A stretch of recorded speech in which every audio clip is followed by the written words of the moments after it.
minutos, as defesas têm a palavra. Vossa Excelência está com a palavra.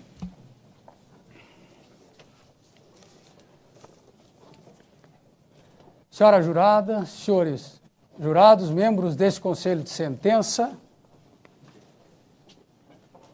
eu quero começar este trabalho lendo um pequeno trecho da Apologia de Sócrates, que nos traz Platão, que diz o seguinte quando Sócrates se defendia da sua condenação. O que vós, cidadão atenienses, haveis sentido com o manejo dos meus acusadores, não sei. Certo é que eu, devido a eles, quase me esquecia de mim mesmo, tão persuasivo falavam. Contudo, não disseram, eu afirmo, nada de verdadeiro. Assim, pois, como acabei de dizer, pouco ou absolutamente nada disseram de verdade. Mas, ao contrário, eu a direi em toda a plenitude. Saibam, quantos o queiram, que por isso sou odiado. É que digo a verdade, e que tal é a calúnia contra mim, e tais são as causas. E tanto agora como mais tarde ou em qualquer tempo, podereis considerar estas coisas, elas são como eu vos digo. É o mesmo Sócrates que dizia, conhece-te a ti mesmo. Eu pego carona no outro filósofo que eu gosto muito, em homenagem ao Milton Bueno de Carvalho, para dizer que Nietzsche nos lembrava que se conhece-te a ti mesmo, socrático, é importante, de nada vale se nós não nos tornamos aquilo que nós somos. Torna-te quem tu és. Eu convido-vos a aceitarem o convite da defesa, Bruna, José, Alexandre, Mateus, Marco, Luiz, Alexem, a virem nesse caminho que eu vou tentar trilhar agora para a defesa de Elisandro Spor. E vos digo, com um filósofo que também gosto muito, que quanto mais poderoso for o poder, mas quanto mais poderoso for o poder, mais silenciosamente ele atuará. E a prova são vossas excelências. O bom juiz não busca reconhecimento, ele não tem vaidade, o bom juiz faz seu trabalho para que a verdade apareça, porque quando a verdade aparece é que nós fazemos justiça. Eu quero começar dizendo que a acusação contra o meu cliente, já expus aqui com as provas e sempre trazendo os 5 elementos, aqueles que compunham a acusação e que estão eles todos apoiados numa espécie de motivação principal, de móvel que os empurrava, e aí falo pelo meu cliente, a fazer o que fizeram, que é o desprezo pela vida humana. O desprezo pela vida humana e a indiferença pela vida humana. Lhes foi dito muitas vezes, aos gritos aqui, que o meu cliente é ganancioso, não tem o menor cuidado com a vida humana. Aliás, isso foi dito de todos. Essa é a acusação que eu pretendo derrubar aqui rapidamente, porque eu tenho pouco tempo. E quais são as teses defensivas? O que a defesa vai dar como possibilidade de quesitos para que a senhora e os senhores decidam? Como funciona o júri? O júri funciona por votação de quesitos. Nós aqui trazemos as teses e os senhores e a senhora dirão se sim ou se não para as teses que são trazidas. Mas essas teses, elas não saíram da nossa cabeça agora. Nós não fomos ali no intervalo pensar teses, não. Elas foram construídas pelo nosso trabalho diuturno. E como disse Sócrates, eu cheguei a não me reconhecer. Tantas foram as vezes em que eu fui aqui citado e atacado, e só não fui mais porque a promotora e o promotor são condescendentes com as minhas misérias, com a minha fraqueza, com a minha pouca competência, porque eles poderiam ter feito muito mais. Mas eu tenho uma coisa que me traz aqui hoje e que me faz dizer aos senhores, 4 teses para que julguem, aí sim, cada um de vocês com a consciência de cada um. 4 teses. Eu tenho uma coisa que me obriga a fazer tudo o que eu fiz e a fazer o máximo que eu podia. A fazer o máximo que eu podia. Uma coisa que é a procuração, a assinatura do Elisandro Spohr no mandato que me faz advogado dele. O primeiro jogo de quesitos que será formulados ao senhor a respeito de tese nossa, ele vai englobar essa proposta. O erro de proibição invencível que está aqui no artigo 21 do Código Penal. Porque é importante que os senhores e as senhoras saibam que eu não estou inventando nada. Eu estou tirando daqui do Código Penal uma causa que afasta a culpabilidade do Elisandro. E ela afasta não para ele, mas para qualquer pessoa processada. Quando o Código Penal diz assim, o erro sobre a ilicitude do fato ser inevitável isenta de pena e ser evitável poderá diminuí-la de 1/6 a 1/3. Isso vai ser proposto pelo magistrado como quesito aos senhores. Qual é o efeito disso? Se aceitarem o erro de proibição invencível, aquele que não poderia, pelas circunstâncias, ser pensado de outra maneira, por como as coisas aconteceram, Elisandro não poderia ter outro pensamento antes de 27 de janeiro de 2013. Se aceitarem isso, a consequência é a absolvição. É possível? É possível. E aqui não sou eu quem decide, são os senhores e as senhoras que decidem. A senhora e os senhores. Mas a proposta precisa ser feita. Se eu não falar aqui, o doutor Orlando não pode propor. Então eu estou falando para que a senhora e os senhores sejam perguntados. Afinal, ele estava pelo PPCI, pelo alvará da prefeitura, pelo contato com o promotor, por tudo aquilo que nós vimos aqui, ele estava em erro de proibição? Estava pensando que estava de acordo com o direito? E além disso, o quesito pergunta se os senhores ou as senhoras se absolvem o réu, mas para absolver o réu tem que pensar que a primeira tese é aquela de erro de proibição, invencível pelas circunstâncias, ou de inexigibilidade de conduta diversa. É difícil, mas o nome parece complicado, mas é fácil, ó. Era inexigível um comportamento diverso. Por que eu posso dizer isso? Porque estas três pessoas honradas, alguém aqui duvida da honradez? Alguém duvida da decência destes 3 homens públicos que testaram a sua competência, a sua capacidade ao longo da vida e chegaram aos cargos mais importantes que poderiam dentro das suas instituições? Alguém duvida da honradez dessas pessoas? Não é para duvidar desta honra, não é para chincalhar estas honras, como o Ministério Público tentou fazer crer, que eu os chamei ao processo, mas na voz do próprio Elisandro, para que eles não ficassem com esse caroço engasgado na garganta. E vejam, eu os chamei aqui. Eu tentei chamá-los como réus desse processo ao lado do meu cliente. E a estratégia defensiva é tão clara que ela se dá da seguinte maneira. Eles vêm ao processo e, como réus, explicam o bombeiro por que o PPCI estava concedido em 2009 para o proprietário anterior, portanto, nem dizia respeito ao meu cliente. A porta, a sinalização, os extintores, a determinação da casa, isso não foi feito para o meu cliente. E ele seria réu e ele diria, olha só, gente, o PPCI é assim, é assado, aqui dentro do processo, mas o Ministério Público não o trouxe. E eu incomodei. E vocês viram como eu processei gente. E processo ainda. E o coitado do Elisandro sabe disso? Não sabe. Um pouco ele sabe. Mas quando ele me constituiu como advogado, foi para fazer todo o possível. E depois, o prefeito, a mesma coisa, eu fui ao tribunal e disse, nós temos que ter um processo com o Ministério Público, com o prefeito e com os bombeiros. E aí, eu vou agora saudar com todo respeito e dizendo que a minha palavra vale mais do que a minha vida, o senhor Flávio. O senhor Flávio, presidente da associação.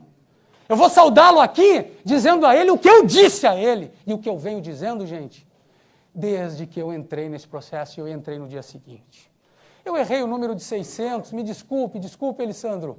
Tu estava no hospital, depois tu foi preso, eu conversei com todo mundo, era uma média de público, não era o máximo. Desculpem, gente, errei, foi mal. Estava muito difícil mesmo naquela época. Aliás, eu estou há mais de um terço da minha carreira com esse processo, tendo o Elisandro dentro da minha família. É difícil tratar desse processo. Mas, quando eu falo em ausência de dolo eventual, como quesito que será entregue aos senhores e à senhora, quando eu falo em ausência de dolo eventual, eu estou dizendo que ele não assumiu o risco de produzir o resultado e não aceitava esse resultado. Como disse muito bem numa obra escrita o Dr. Davi, embora tenha posteriormente editado uma nova com outro pensamento. Mas há tempos atrás ele pensava como a gente, que era preciso dar uma aquiescência a este resultado. Eu olho, como na fórmula de Frank, e vou mais tarde, se der tempo, vou tratar com os senhores. Frank dizia, dolo eventual é quando o sujeito olha e alguém diz, mas vai dar problema. E Frank dizia, dê no que der, eu sigo adiante. Porque ele não se importa com o resultado. Ele dá a sua aquiescência para o resultado.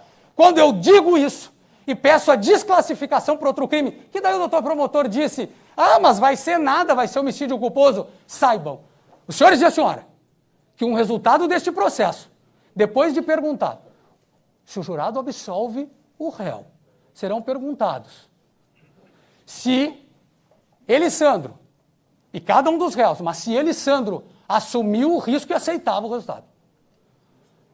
O magistrado não aceita esta segunda parte, mas eu peço que sempre raciocinem assim, conforme está na exposição de motivos do Código Penal. Ele vai perguntar só no quesito segundo a afirmação que ele, do entendimento dele, de que se Elisandro assumiu o risco. E aí pensem que assumir o risco é assumir o risco da Natália grávida, assumir o risco do William, assumir o risco dos funcionários, dos amigos e da queima. De todas aquelas pessoas que eram amigas dele. E aí eu quero dizer que a outra possibilidade é uma participação de menor importância, porque os senhores foram aqui várias vezes. Falou-se na possibilidade de que ele, quando colocou as espumas e deixou a banda tocar lá, que ele concorreu para um crime de incêndio. Então, o crime não é de homicídio. O crime é de incêndio com resultado morte. E é isso que nós pedimos. Senhor Flávio, em sua homenagem. Eu não quero que ninguém seja absolvido, entende? Eu não acho que o correto é ele ser absolvido. Eu tenho conversado isso com ele, nem ele acha. Ele não tem que ser absolvido. O correto é que outras pessoas estivessem sendo processadas junto. Isso eu venho dizendo junto com vocês desde o início. Com certeza. Tem muita gente que devia estar do lado, respondendo junto. Gente que autorizou o funcionamento dessa boate. Gente que teve aí dentro, fotografou, fez tudo e deixou funcionar. E com certeza, o senhor pode ter certeza de uma coisa, se depender de nós, todos eles vão estar sentados no banco dos réus. A gente tentou, seu Flávio. Eu vim até aqui. E quando não deu para trazer como réu, eu trouxe como testemunha. Porque pelo menos como testemunha eles tinham que se explicar. Eu sinto que dali daquela saída da boate aquela vez, quando eu tive medo de apanhar, quando eu tive medo de uma série de coisas e o senhor me tranquilizou, ninguém vai fazer nada com o senhor, doutor. É que a gente interpreta que o senhor tira onda da gente quando está fazendo o seu trabalho. E eu disse, eu faria pelo senhor o que eu estou fazendo pelo meu cliente, porque eu sou assim. E é isso. E esse vídeo foi usado contra mim. Eu disse, a minha palavra vale mais que a minha vida. Esse é o meu pedido. Desclassifiquem esse crime. E aí nós vamos ter que falar das coisas desta acusação, dos elementos dessa acusação. E aí a espuma, gente, a espuma está em projeto entregue por Samir Samara, o tal engenheiro Samir, está em projeto entregue ao Ministério Público. Está lá, Ministério Público de Santa Maria, painel Sonex, foi entregue ao MP. Mas como não sabia? Não sabia o do Kiko. Mas foi como disse muito bem aqui, dizendo a verdade, sendo sincero, sendo coerente. O doutor Ricardo Loza, como sempre foi.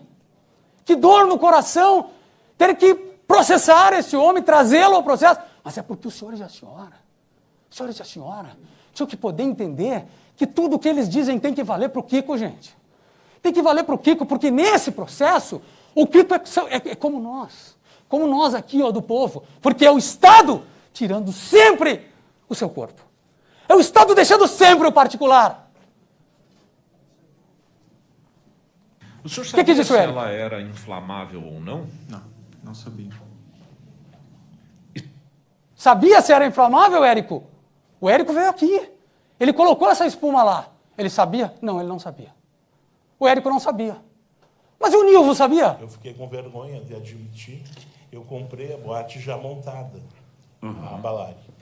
Então já estava pronto, inclusive CNPJ, PPCI, e tinha, eu omiti, tinha no fundo, nas costas do palco, tinha essa lã, uma lã cor de areia, cor bege, no fundo apenas.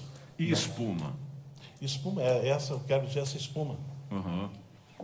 Eu omiti isso aí por muita pressão, né? O senhor consideraria isso uma informação, digamos assim, ruim para que as autoridades tivessem, ou que pudesse... Não, a opinião pública. As autoridades, naquele momento, não me preocupavam. Eu retirei essa lã na segunda-feira, de manhã. A RBS me ligou, que estava indo lá para fazer uma reportagem. Até eu tinha renovado o meu alvará com os bombeiros na quarta anterior do incêndio. Eu tinha renovado o meu PPCI com os bombeiros na quarta anterior ao incêndio. E o que tinha lá na boate? Espuma, gente. Porque o raciocínio que é feito é que o Kiko colocou uma espuma assassina. No entanto, a gente só sabe disso depois. Mas eu não posso condenar alguém porque depois eu agora sei. Eu tenho que condenar alguém que sabia antes. E quem diz isso várias vezes é o meu professor Davi Medina da Silva. Para haver dolo é preciso haver consciência. E eles não tinham essa consciência da espuma. Não tinham. Vamos adiante? A prefeitura teve lá. Opa, está ali, 19/4/2012. A prefeitura teve lá. Antes disso, o engenheiro Pedroso foi lá, tinha espuma na boate. Tira essa espuma. Isso aí não serve para nada, em 2011. Mas a Balari tinha espuma. A Boemia tinha espuma apresentada ao Ministério Público o projeto. Museu tinha espuma. Gente, eu não conheci nenhuma boate dessas, mas todas elas tinham. O processo conta isso. E aí vem a história das bandas e fogos. Aí o Ministério Público pergunta para a Jéssica. Já tinha visto em outros locais, sim. Eles tocaram na formatura do meu pai em janeiro de 2012. Como meu pai fazia eventos, eles tocaram em vários eventos e eu nunca tinha visto. Nunca tinha visto o uso do Não. artefato? Pode ser que tenha usado? Pode. Tem elementos que dizem que não. Não vi. Tá certo. Mas, doutora, posso complementar? Aí, nesse dia que foi levado essas máquinas que banda do produziam Kiko. essa chama, foi a primeira vez que eu ouvi falar em fogo gelado. Porque ali próximo a esses fogos tinha cortinas. E eu questionei o pessoal... Se pegava fogo, lembra? Você botou a mão. Toda a história em cima do Kiko. Mas foi o Kiko que tocou aquela noite? Foi o Projeto Pantana que tocou aquela noite? Não foi. E aí vem a questão da lotação. Sabe aquela câmera que andava numa primeira versão, fazendo todo aquele negócio, e eu perguntava para as pessoas, quantas pessoas tem aí? Mais de 500, menos de 500, não sei bem, não dá para ver. E aí depois eu trocava. Eu trocava dessa aqui, o primeiro voo era nessa, e o segundo voo era naquela. Eu fiz 2 vezes. E eu perguntava, essa tem mais do que essa? Quanto tem nessa e quanto tem naquela? Sabe para quê, gente? Para nós acabarmos de uma vez por todas com algo aqui que é mentira. É uma mentira dizer que naquele momento, final de 2012, 2013, a boate recebia mais do que 800 pessoas de uma vez só. Ela não recebia. Sabe por quê? O Nilvo disse, o Kiko disse, o Mauro sabe disso há 1000 anos. Quem é da noite? O rapaz, o Alexandre Marques sabe, casa muito lotada não tem consumo. É tiro no pé.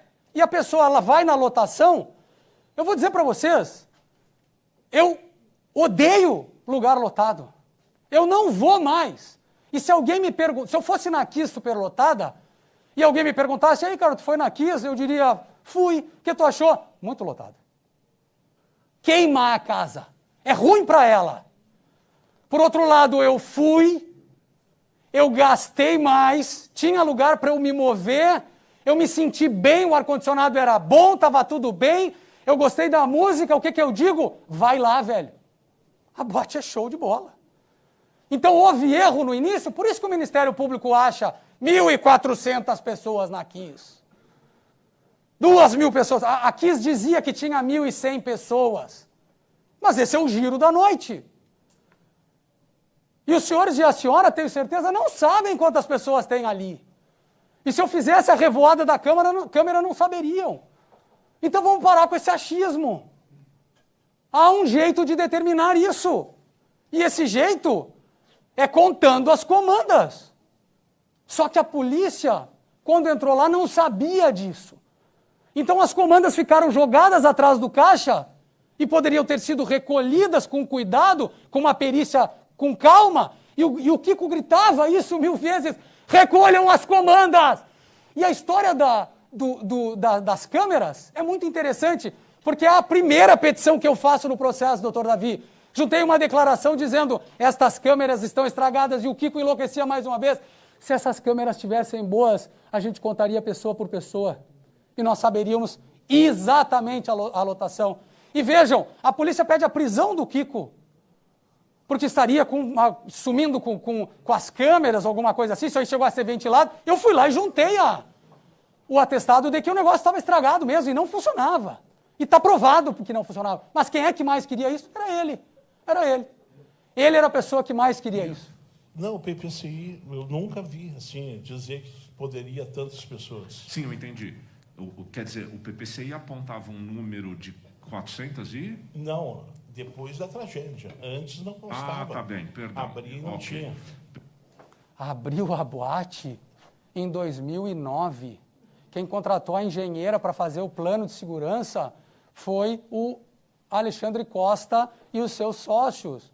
Quem fez o trabalho lá de execução da porta e de tudo mais foi a engenheira Josi com o Alexandre.